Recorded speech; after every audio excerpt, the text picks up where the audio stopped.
Hey everybody, it's Mrs. Teeden, and today we are going to be looking at Phase 2 of our school-wide initiative of strategic reading strategies. So we're going to be doing this in the month of October. We're going to be looking at hashtag notes.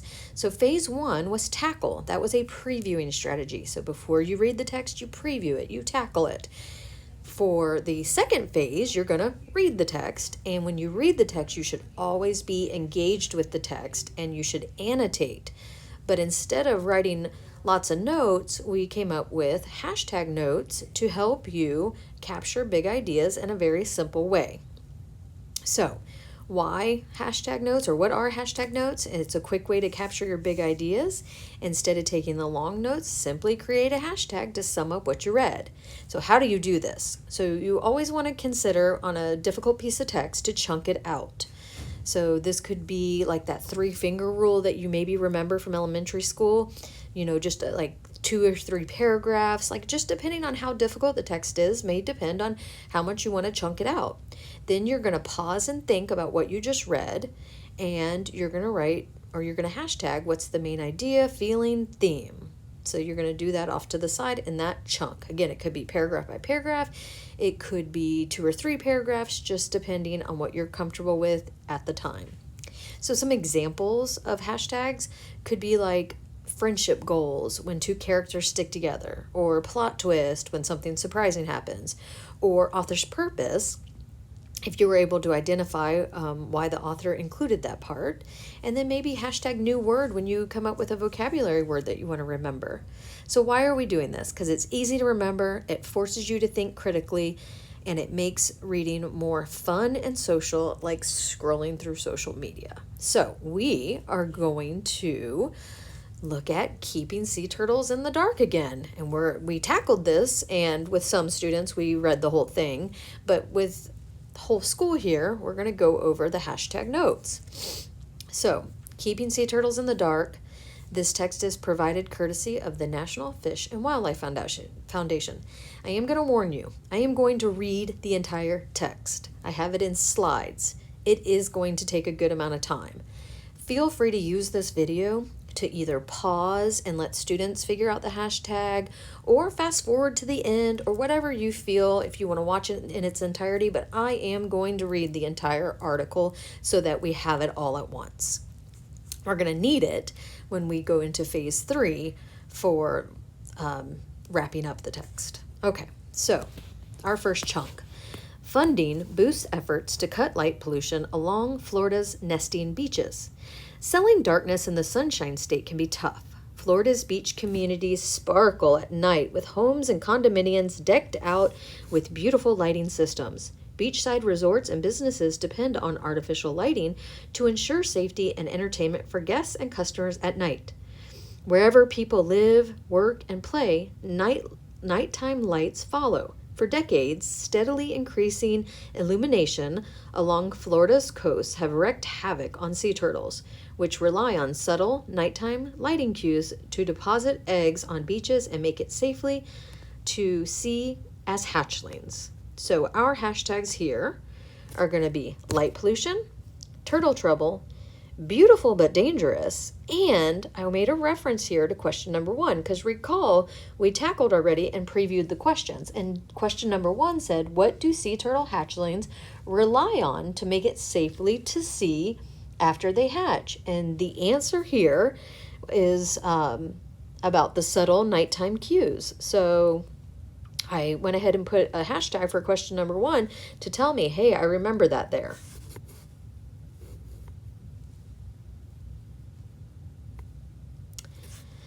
By the early 1990s, Floridians committed to turtle conservation understood how tenuous the situation had become. Susie Fox, director of the Anna Maria Island Turtle Watch, remembers the bad days on her island community on the Gulf of Mexico just south of Tampa. There wasn't one half-block area in 7 miles where you could release a hatchling and have it go to the sea, Fox said. We didn't have any lighting ordinances back then, and people just didn't want to turn their lights off. Throughout the 1990s and early 2000s, Fox and her fellow turtle conservationists chipped away at light pollution in Florida, which hosts more than 90% of all sea turtle nesting in the continental United States. Local governments began adopting turtle-friendly lighting ordinances, and conservation projects helped focus efforts along high-density nesting sites. So here we're going to hashtag no safe path on Anna Maria Island, hatchlings lost, and turn off the lights.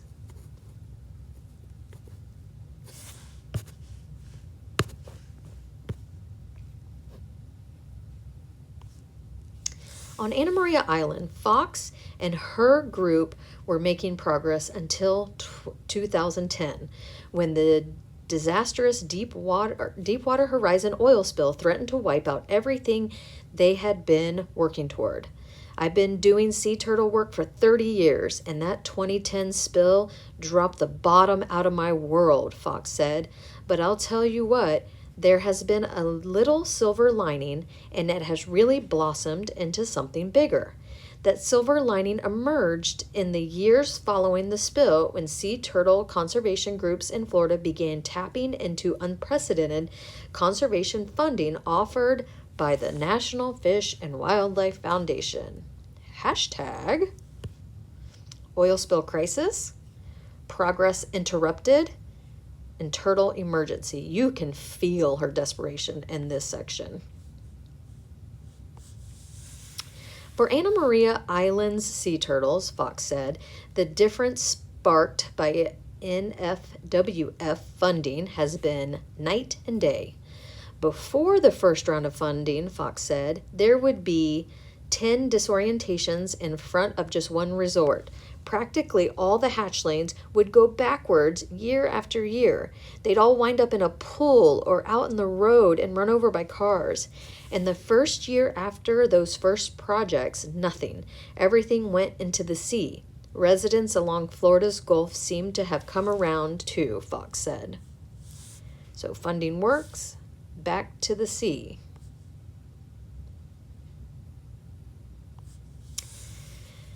People are learning how good it feels to do something for wildlife. They can see the difference these lighting projects make for turtle nesting, and they can see that properties are still safe, well lit, and even more attractive at night.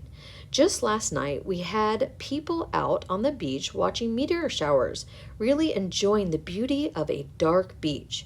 For many of them, it's like they've come back to a place they knew and enjoyed as a child, before all the development, and they want that for their children and grandchildren too. Armed with funding and the knowledge gained in such early projects, turtle experts are now steadily moving along Florida's panhandle, expanding the darkness as they go. Hashtag save wildlife, community action. Deadly disorientation. Sea turtles face threats to their survival from the moment they hatch out of their sandy nest to the end of their often long lives. Hatchlings that survive a gauntlet of land, air, and sea based on predators must still contend with the man-made threats. Fishing bycatch, loss of nesting habitat to development, boat strikes, and even direct consumption of turtle meat and eggs have taken a heavy toll. Today, almost all the sea turtles found in the U.S. waters are federally listed as endangered. The loggerhead is listed as threatened. Of all the man-made threats to sea turtles, artificial lighting near nesting beaches may be the most widespread and onerous, affecting both nesting females and legions of hatchlings. The exact number of hatchlings who are disoriented and die every year in Florida is unknown, but it's probably well over 100,000, said David Godfrey, executive director of the Florida-based Sea Turtle Conservancy. When they pop out of the egg in a dark nest, their first instinctive drive is to make it to the water and swim out as far as they can. In that moment, they're relying a little bit on the slope of the beach. They instinctively know to go downward, but they're relying even more on light. The visual clues they would typically use, the horizon out over the ocean, is always just a bit brighter because of the starlight and moonlight. So confused turtles, 100,000 deaths, and question 2, which was, what is one effect that artificial lighting near beaches has on sea turtle hatchlings? So I put a little squirt there because we started talking about the hatchlings. Hope you enjoyed that. Even a single bright light near a nesting site can cause all of the hatchlings on a given beach, or most of them, to head inland, Godfrey says. They've got a finite amount of energy when they hatch, which they desperately need to get to the water and swim out safely. When they get disoriented like that, they expend all their energy scrambling around looking for the ocean. They become very vulnerable to predation, to dehydration, or to being cooked in the sun, to being crushed by cars. Artificial lights near nesting beaches also threaten adult female turtles, sea turtles, hauling out to nest. As they're approaching a beach from the sea, these females instinctively seek out dark places to deposit their eggs. Bright lights can deter females from coming ashore at all.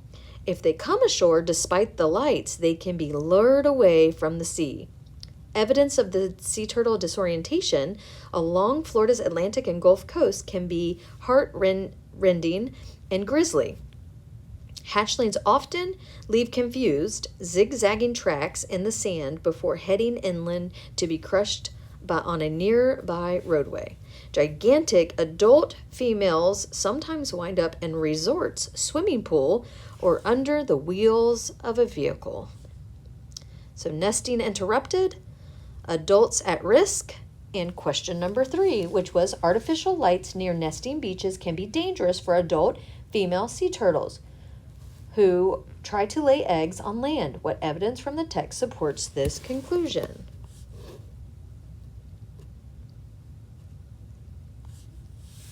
Expanding the darkness. Throughout its history, NFWF has worked to bolster sea turtle numbers and maximize conservation investments by awarding competitive grants to a range of organizations operating in southeastern and Gulf Coast states, as well as nearby countries where sea turtles migrate. NFWF-funded projects have focused on habitat restoration, nesting relocations, predator control, bycatch avoidance, and public outreach. In 2009, NFWF launched a 10-year strategy to guide conservation investments that measurably improve the recovery of 7 sea turtle populations in the Western Hemisphere: leatherback, Kemp Ridleys, loggerheads, and hawksbills in the Northwest Atlantic, and leatherback, loggerheads, and hawkbills in the Eastern Pacific. Various projects by groups with funding from the NFWF have increased the productivity of more than 100 miles of priority nesting beaches, allowing hundreds of thousands of new hatchlings to make it to sea. Additionally, in the water efforts to implement safer fishing gear practices reduce sea turtle bycatch 50 to 100% in the United States and some neighboring countries, saving thousands of turtles each year. NFWF-funded projects focus on all aspects of turtle life cycle, from nesting beaches to in-water interactions with fisheries, but there are other important pieces in the conservation puzzle. Many other conservation teams, both large and small, are working to increase the available science, educate the public on key issues, and improve management of these threatened and endangered species. So we have conservation strategy, turtle recovery, and educate the public. The cumulative effects of all the sea turtle conservation efforts made headlines when scientists announced record-breaking numbers of nests at many southeast beaches. The news was especially good for green sea turtles, which were in serious jeopardy just 20 years ago when only 455 nests were recorded in the Archie Carr Refuge on Florida's Atlantic coast. After significant conservation efforts and management protection, the population is recovering its former numbers, with 12,026 green turtle nests counted at the Archie Carr Refuge in 2015. Ramped up conservation efforts followed the deep water oil spill are expected to multiply these successes by giving increasing numbers of turtles even better nesting habitats. In quick action following the 2010 disaster, NFWF established the Recovered Oil Fund for Wildlife to help protect endangered sea turtles and thousands of migratory birds. One project involved the relocation of turtle eggs directly threatened by oil washing ashore. Local turtle experts, NFWF staffers, established key focal areas for conservation efforts that would mitigate the damage to turtles caused by the oil spill. At the top of the list, eliminating light pollution along nesting beaches. We knew sea turtles were being disoriented, and we had good evidence and guidance from the researchers on what could be done with the lighting. Godfrey said. There were a variety of products already on the market, amber or red LEDs, for example, that had already been reviewed and approved by state researchers as turtle-friendly lighting. Hashtag record nests, hope for turtles, and hashtag success story. Victory pose. In addition to implementing conservation projects on a massive scale, new funding offered the opportunity to do something unprecedented in Florida. Godfrey said investments by various entities, including state and federal agencies, and the spill-related National Resource Damages trustees had helped dim the lights at beaches along public lands. But Godfrey said there had never been a large, focused effort to help private property owners convert their lights. This was the first time that a pool of money was available for various groups to go out, meet with the property owners, show them evidence of the problem lights, and then show them the types of lights that would fix it, and then tell them that we're going to help them pay for it. All they had to do was let us do it. It was really a unique position to be in, helping big condos or resorts or businesses cover that expense and providing the guidance to do it right. These early projects, Godfrey said, provided ample evidence of success. Turtles were disorienting less, the lights last longer, and the people who lived there actually liked it. There's no security issue, and they're saving tons of money on exterior lighting bills. The first shot of funding showed that turtle-friendly light management is effective and works. People like it, and the turtles respond the way we hoped they would. On Anna Maria Island, Fox's group also found success. The group retrofitted commercial and residential private properties with low-frequency turtle-friendly lighting. New research into the latest technologies, LEDs, light shields, and other technologies and techniques helped establish the most cost-effective practice for property owners to comply with nighttime lighting ordinances. Working on private properties was key. Fox said as homes often outnumbered businesses along the state's Gulf Coast, before those projects began, she added property owners thought they'd have to pay thousands of dollars to comply with the lighting ordinances. Once it was established that only a couple $100 can make a huge difference, people were knocking down our door. People started to change their own properties even without grant funding to match their neighbors. Hashtag turtle-friendly lights, small change, big impact, partnership works, and question number 4, which was conservationists have worked to reduce light pollution and increase the use of turtle-friendly lighting along beaches. What is one effect of these efforts? And then this is just a little picture. In case you don't know what this turtle-friendly lighting looks like, it kind of looks like this. And now, after decades of NFWF-funded conservation work and recent funding boosts, Fox's group and others like it around Florida are reporting incredible progress in addressing nighttime disorientations, one of the most daunting man-made threats to sea turtles. When Fox and local code enforcement officers look over Anna Maria Island's beaches at night, they're astonished at how far they've come.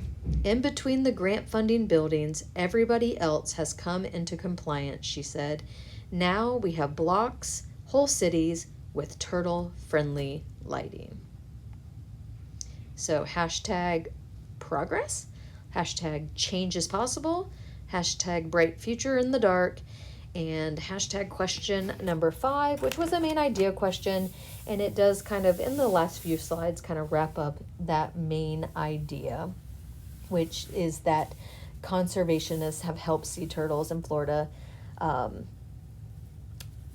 escape predators in the ocean by relocating them. That conservationists have helped sea turtles in Florida avoid disorientation by reducing light pollution and increasing the use of turtle-friendly lighting along beaches. And so there you have it, and a little turtle power, and that would be how to do hashtag notes. Thank you.